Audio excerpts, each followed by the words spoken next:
Kapayapaan po, mga giliw naming mga taga-subaybay. Maraming salamat sa ating Panginoon Diyos sapagkat pagpasahan ngayon ay taglay natin ang ating mga buhay at kalakasan. At ito hindi dahil sa ating mga gawa, kundi ito ay bunga ng pag-ibig ng Diyos sa atin na kanyang mga nilikha. At gaya ng aming patuloy na idinadalangin, ang buhay at lakas na ito'y magamit natin sa patuloy na pagsubaybay at pag-alam pa ng mga banal na kalooban ng Diyos, at kung matapos natin ito ay malaman, ay lubos nating sampalatayanan upang tayo po ay maakay sa isang nararapat na pagdilingkod sa ating Panginoon Diyos na pawang nasusulat sa banal na kasulatan. At ito po ay inihahatid sa inyo ng programang ito na ang Kabanal-Banalan.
Ako po ang inyong lingkod, kapatid na Benhanan. Kapiling natin ngayon sa talakayang ito ang ating minamahal na kapatid na Neraya. Kapayapaan po, kapatid na Neraya.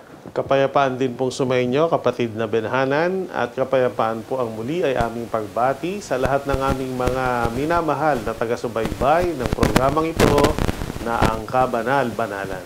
Muli ay isang napakagandang paksa ang ngayon po ay inihanda para po sa atin, upang sa pamamagitan nito ay maudyukan tayo ng pagmamahal at pag-ibig sa Diyos, at higit sa lahat, lumikha ito ng pananampalataya na mag-uudyok sa atin upang tayo ay magsikap na maglingkod, magpuri at magpasalamat sa ating Panginoon Diyos. Ang paksa po natin ngayon ay may kinalaman po sa mga kapalarang dinaranas at daranasin ng tao sa mundong ito, kung paanong ang tao sa pagkamulat ng kanyang kaisipan ay nagsisimula na magplano kung papaano niya pagagandahin ang kanyang buhay, kung paano siya uunlad at aasenso sa buhay na ito, na dahil doon ay nangangarap ang tao.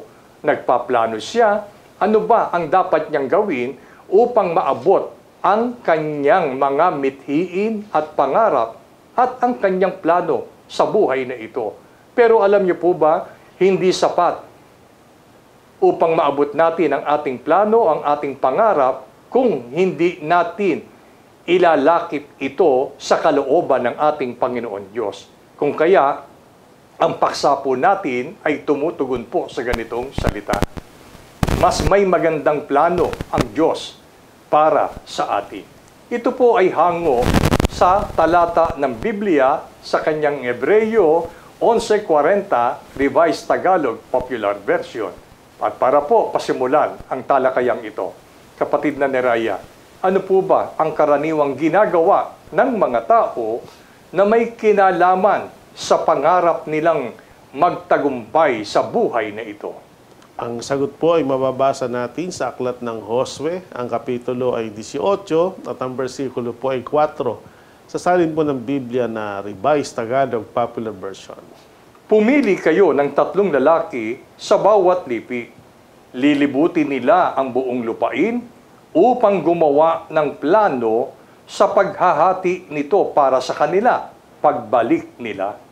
Sa isang pangyayari o mahalagang kaganapang nakasulat batay sa talatang ito, maunawa natin na mayroong tinutukoy na 3 lalaking pipiliin upang lumibot sa lupain, at kalakip nito ay upang gumawa ng plano ng paghahati. So, sa isang paghahambing, ganito rin po ang nangyayari noon at sa kasalukuyang panahon. May mga tao na lumilibot o naglalakbay, gumagawa ng mga gawain, pero kasama sa mga paggawa ay hindi nakakalimutang gumawa ng plano. Kaya maging sa ating panahon ay ganito rin. Kung merong mga ginagawa, merong mga pangarap at iba pang mga bagay, ang karaniwang ginagawa ng tao na may kinalaman para sa katuparan at pagtatagumpay ng kanilang mga pangarap sa buhay, gumagawa sila ng mga plano sa pagtatagumpay. Dahil sa paniniwalang ang mahusay na plano ay nakakatulong ng malaki sa pagtatagumpay. At yan po ay ipinahayag sa aklat ng Ecclesiastes, Kapitulo 10, versikulo 10. Sabi ni Haring Solomon, ang palakol ay pumupurol kapag hindi inihahasa. Ang mahusay na plano ay nakakatulong ng malaki sa pagtatagumpay. Dahil sa katuruang ito at pagkaunawang ito, maraming taong ganito ang sistema o paraan ng pamumuhay. Kung meron silang gustong maabot, may mga pangarap sila na may kinalaman sa ikauunlad at pagtatagumpay sa pamumuhay, bago nga nila ito simulan, sila muna ay nag-iisip at gumagawa ng mga balakin o plano.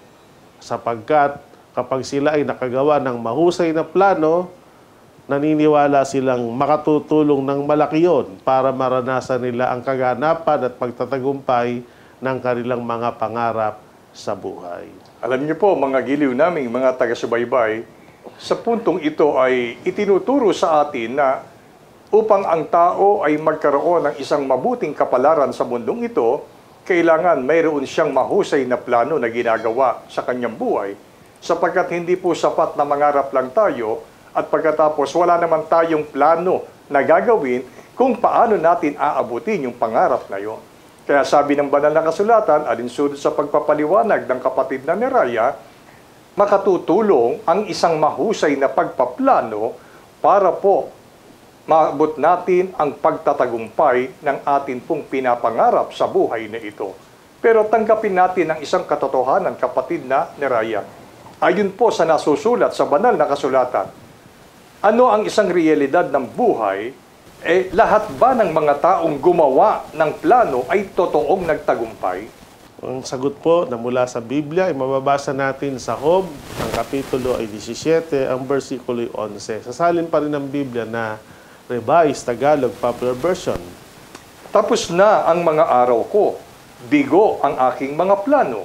Ang aking pag-asa'y tuluyan ng naglaho. Napakaliwanag po ito, mga mahal naming taga-subaybay. Bagamat maraming tao na batay sa kanilang mga testimonyo o pagpapahayag, sa paggawa nila ng mga plano ay nakatulong yun ng malaki para maging successful ang kanilang pamumuhay. Pero sa katotohanan ng buhay o realidad, hindi lahat ng taong nangarap, nakabuo ng mahusay na plano na akala nila'y magdadala sa kanila sa tagumpay ay nagkagayon nga. Sa halip, gaya ng ating nabasa, may mga taong kahit natapos na yung panahunan o mga araw para gawin yung kanilang nakaplano, bigo pa rin siya sa kanyang mga plano. Sabihin, hindi pa rin natupad, hindi nangyari. Kumisan nga, baliktad pa. Sa halip na tagumpay, ang mga taong may plano, nabibigo.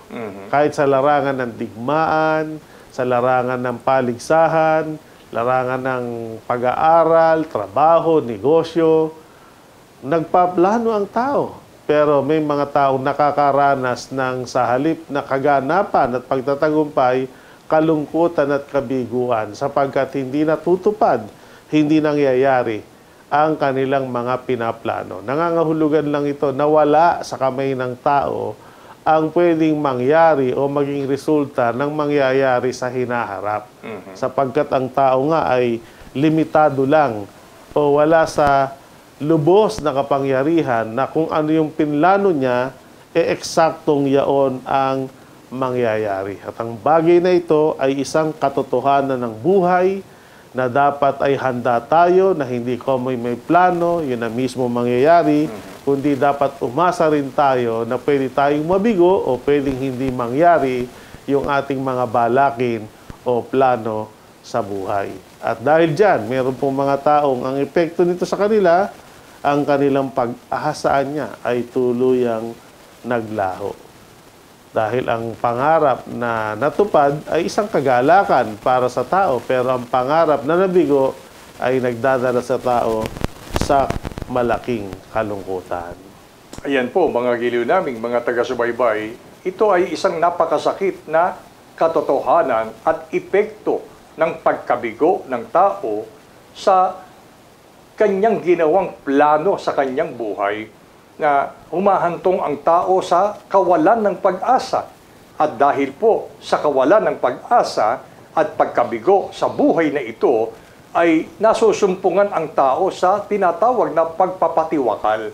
Ito ay isang babala para po sa atin. Ikaw na aming mga taga-subaybay, nakaranas ka ba ng pagkabigo sa iyong pagpaplano? Ano na ba ang kasalukuyang kalagayan mo ngayon? Kung ikaw ay nabigo, ano ang naging bunga sa iyo? At ano ang naging kalooban mo tungkol sa bagay na ito? Kapatid na ni Raya, mayroong isang bagay na itinuturo ang banal na kasulatan. Kung papaano ang tao sa kabila ng kabiguan ay makapagpapatuloy siya na may kasiglahan upang mabuhay sa mundong ito, na nandoon pa rin ang isang pag-asa na matibay, na darating ang panahon ay maaabot niya ang kanyang plano.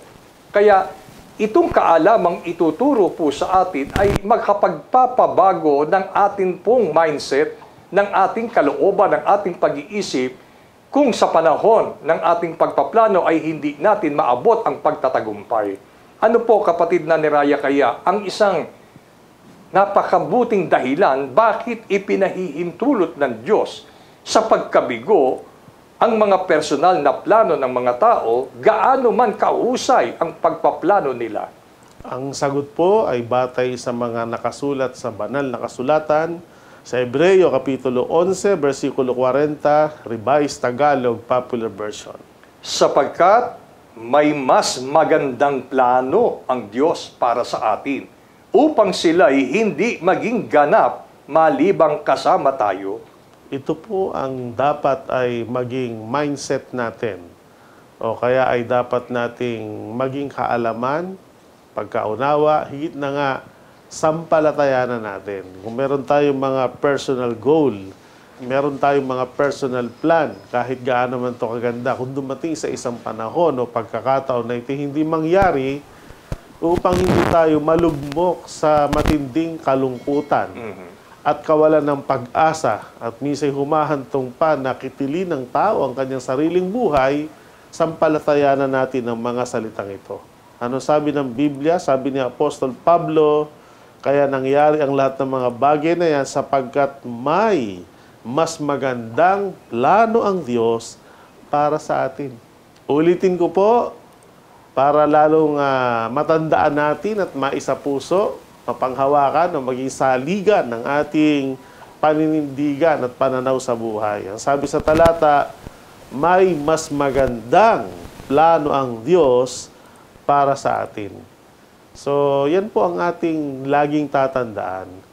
Hindi nangyari yung ating personal goal o personal plan, magmumukmok na tayo sa isang tabi, at minsan, nahuhulog pa ang tao sa lalong pagkakasala na pati ang Diyos ay sinisisi niya pa. Na para bagang nagsesentimiento na di umano ay hindi siya tinulungan ng Panginoon o kaya meron pa talagang Diyos, bakit maganda na may plano niya, hindi nangyari. Iwasan po natin ang mga bagay na yun. Sa halip ang dapat na maging katwiran at dapat na maging pagkaunawa, sapagkat may mas magandang plano ang Diyos para sa atin. At kung ganito ang ating pananampalataya na yung ating plano ay merong mas better plan, ang Panginoon, kumpara sa plano natin, makatutulong to ng malaki para makamove on tayo at makapagpatuloy ng masaya sa buhay. Sabi nga, tandaan natin, God knows best. Ang Diyos ang nakakaalam ng lalong mabuti para sa atin. Kaya kung may plano tayo hindi nangyari, alamin natin, ano kaya naman ang plano ng Diyos na mas maganda na ito ang dapat na mangyari. At kung malaman natin yon at maranasan natin ang kaganapan, sa halip na tayo magtampo sa Panginoon, sa dulo ng lahat ng mga naganap, pasasalamatan pa natin ang Panginoon. At tayo magsasabi na talaga palang may mas magandang plano ang Diyos. Kaya pala hindi nangyari yon kasi ito pala ang gusto ng Diyos na mangyari. Ito man ay para sa pag-aaral, trabaho, negosyo, kahit sa pakikipagrelasyon. Yan po, mga giliw naming mga taga-subaybay, ang mga pahayag na ito na mula sa banal na kasulatan ay makikita natin, mararamdaman natin kung gaano tayo kamahal ng Diyos. Ayaw ng Diyos na ang kanyang mga anak ay mamuhay at maging alipin ng kalungkutan, bunga ng kanyang kabiguan sa mundong ito, at para ang tao ay makapagpatuloy pa rin ng may buong sigla, ay dapat niyang maunawaan ang mga pagtuturong ito na mula sa Panginoon Diyos. Kung ikaw man ay nakararanas ng kabiguan, hindi mo naaabot ang mga plano at pangarap mo sa buhay na ito, tandaan natin, higit na mas mabuti ang plano ng Diyos para sa atin. Kaya ano ang kailangan ng tao? Ang kailangan ng tao ay magpatuloy na sumangguni sa Panginoon Diyos. Paano siya sasangguni? Maglingkod tayo sa Panginoon. Makinig tayo ng kanyang mga banal na aral at dahil dito'y mauunawaan natin kung gaano kabuti ang Diyos sa atin na mga tao. Walang intensyon ang Panginoon na ang mga tao'y dali niya sa kapahamakan. Kundi tayo'y nilikha ng Diyos upang tayo po ay makaranas ng kanyang pagpapala, ng kanyang pangako at pagbibiyaya sa buhay na ito. Subalit, ang nakalulungkot, maraming tao ang umaayaw sa intensyong ito ng Panginoon sa paraang ang pagkakilala nila sa kanilang sarili ay kayang-kaya na nilang gawin kung anuman ang kanyang pinaplano at binabalak sa buhay na ito. Nalilimutan niya na mayroong iisang Diyos na makapangyarihan sa lahat na pinagmumulan ng ating pagtatagumpay. Yun po ang kulang natin bilang mga tao. Para bagang tayo nagtitiwala na sa ating sariling kakayahan, sa sarili nating karunungan, sa sarili nating pagsisikap. Tandaan po natin ito, mga minamahal na taga-subaybay. Kung sa panahon ng ating pamumuhay sa mundong ito ay nakararanas tayo ng kabiguan at tila mailap ang pagtatagumpay, narito ang ipinapayo ng banal na kasulatan. Sumangguni tayo sa Diyos. At batay po sa pagkarinig natin ng talatang binasa, mas may lalong mabuting plano ang Diyos para sa atin. Kapatid na Neraya, ano ang nilalaman nitong mas magandang plano ng Diyos para sa ating kapakanan? Ang sagot po ay mababasa natin sa aklat ng Jeremias, Kapitulo 29, versikulo 11, nasalin pa rin ng Biblia na Revised Tagalog Popular Version.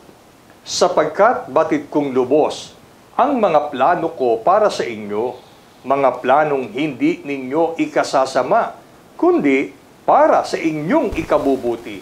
Ito'y mga planong magdudulot sa inyo ng kinabukasang punong-puno ng pag-asa. Napakaganda po ng mga salitang ito na ayon sa katotohanan na ipinahayag mismo ng ating Panginoong Diyos. Sa unang bahagi ng kanyang pananalita ay sinabi niya na batid kong lubos ang mga plano ko para sa inyo. Alam na alam niya at inihanda niya. Meron siya talagang better plan para sa ating kapakanan. At ang uri ng planong ito, kaya sinabing mas maganda kumpara sa plano natin, mga planoan niyang hindi ninyo ikasasama, kundi para itoan niya sa inyong ikabubuti. Minsan ang mga tao, dahil sa kakulangan ng unawa, akala niya yung pinaplano niya kapag nangyari, ikabubuti niya. Kumbaga sa gamot, minsan may side effect pala yung gamot na yon. Pag nangyari, meron palang masamang epekto sa kanya. Kaya minsan, dahil ang Diyos nga ang nakakaalam ng lahat ng bagay, hinahadlangan ng Panginoon na mangyari yung kanyang balaki sapagkat kapag yun ay nangyari, sa halip na ikabubuti, ay ikapapahamak. At minsan, pati mga mahal niya sa buhay ay naapektuhan pa nito. Subalit, kakaiba ang plano ng Diyos. Pagtiwalaan nating lubos ayon sa kanyang salita, ang uri lang nito, mga plano na hindi natin ikasasama. Kundi ang mga planong ito ng Panginoon para sa atin, ito'y pawang makabubuti lamang. At ang epekto nito, sabi ng Panginoon, mga planong magdudulot sa inyo ng kinabukasang punong-puno ng pag-asa. Kay gandang plano po.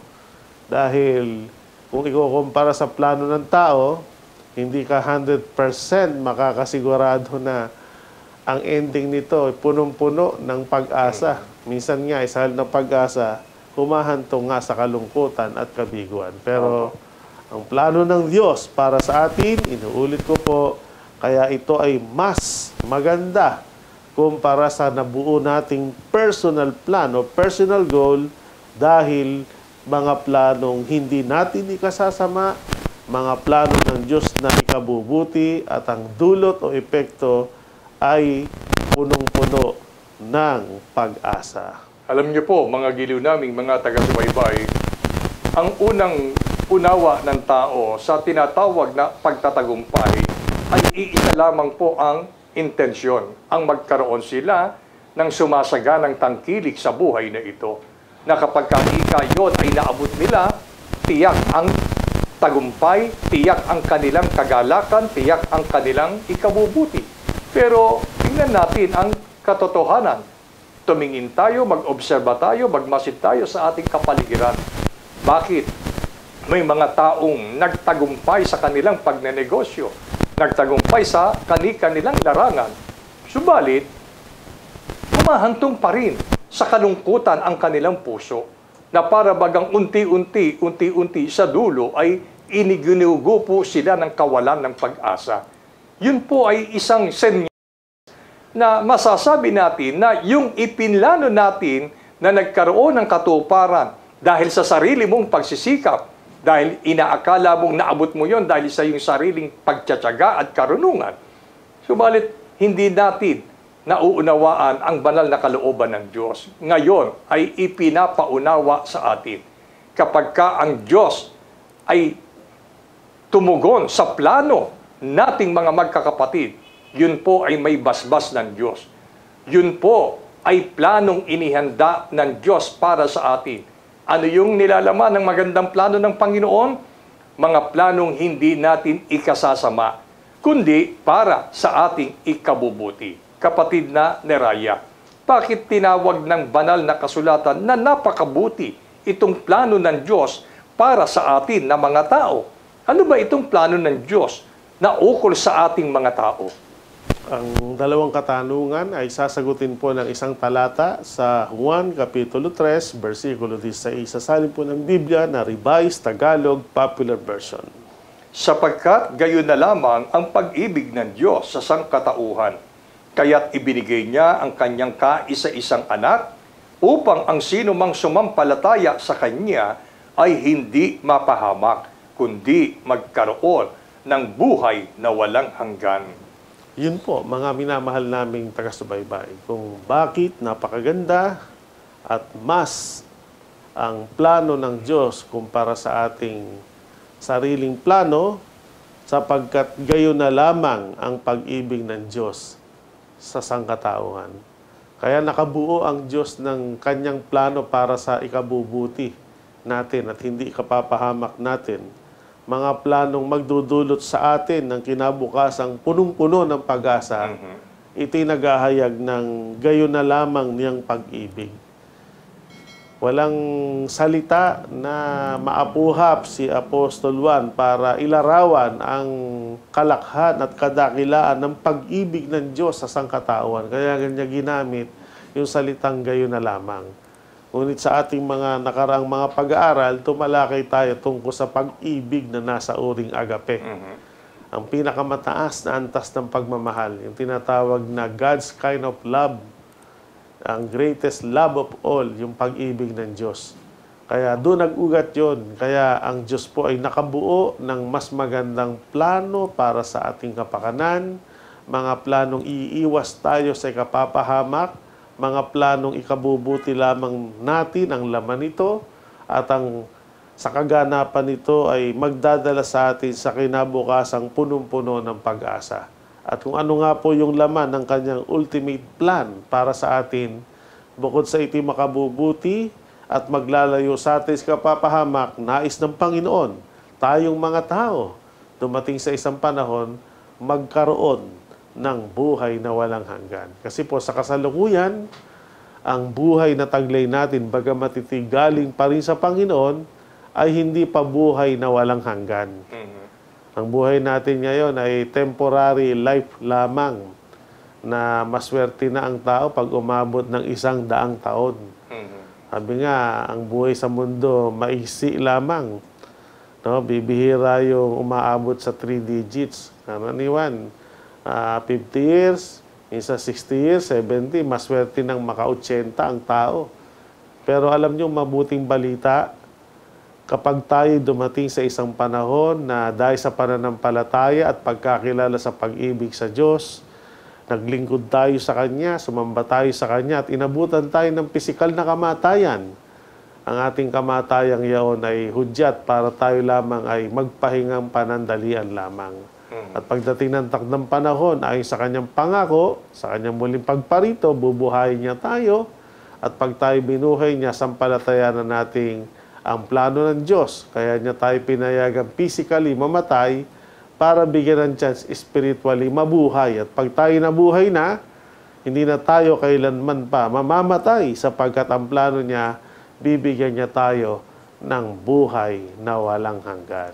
Kung paanong nagsisikap tayo, mga giliw nating mga taga-subaybay, na abutin ang ating personal na plano, ngayon nagbubukas ang mga araling ito na magplano din tayo paano natin aabutin ang pag-ibig ng Diyos upang sa pamamagitan nito matupad sa ating buhay ang pangako ng Diyos, yung tungkol sa Kanyang mas lalong mabuting plano para sa atin na punong-puno ng pag-asa, sapagkat sa buhay na ito makamit mo man ang buong sanglibutan, subalit mapapahamak naman ang iyong kaluluwa. Anong pakikinabangin ng tao?